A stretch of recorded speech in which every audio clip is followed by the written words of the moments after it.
તાજેતરમાં રાજકોટ ખાતે જે અગ્નિકાંડ બનેલ છે તેવા બનાવવા હોય પછી ના બને તે માટે તંત્ર ફૂલ એક્શન મોડમાં આવ્યું હતું।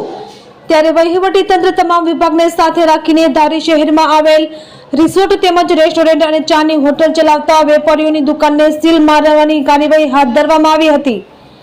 આ તકે ધારીના મામલતદાર દ્વારા એવું જણાવવામાં આવ્યું હતું કે ફાયર વિભાગની એક પણ એનઓસી વેપારી પાસે નથી, જેથી નિયમો અનુસાર ફાયર વિભાગની એનઓસી હોવી જરૂરી છે। જ્યાં સુધી આ ફાયર વિભાગની એનઓસી નહીં મળે ત્યાં સુધી આ તમામ દુકાનો બંધ રાખવામાં આવશે। ત્યારે આ કામગીરીને લઈને કોઈ અનિચ્છનીય બનાવ ન બને તે માટે ધારી પોલીસ સ્ટેશનના પીઆઈ દ્વારા પૂરતો પોલીસ બંદોબસ્ત રાખવામાં આવેલો હતો।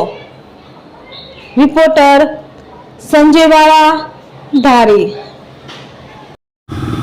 ગઈકાલે માન્ય કલેક્ટર સાહેબ અજય દહિયા સાહેબ તેમજ પ્રાંત અધિકારી શ્રી જાડેજા સાહેબના માર્ગદર્શન નીચે અમારી મામલતદાર ઓફિસની ટીમ ગઈકાલે સાંજથી અમે ધારી તાલુકાના વિવિધ રિસોર્ટ રેસ્ટોરન્ટ ધારકો કે જે કોઈ પણ લોકો પરમિશન વગર ચલાવી રહ્યા છે એમની સામે કાર્યવાહી કરવાની સૂચના મળેલ હતી। જે અનુસંધાને ગઈકાલે અમે 7 થી 8 જેટલા રિસોર્ટ તેમજ રેસ્ટોરન્ટો સીલ કરેલા છે અને આજે પણ એ કાર્યવાહી ચાલુમાં છે।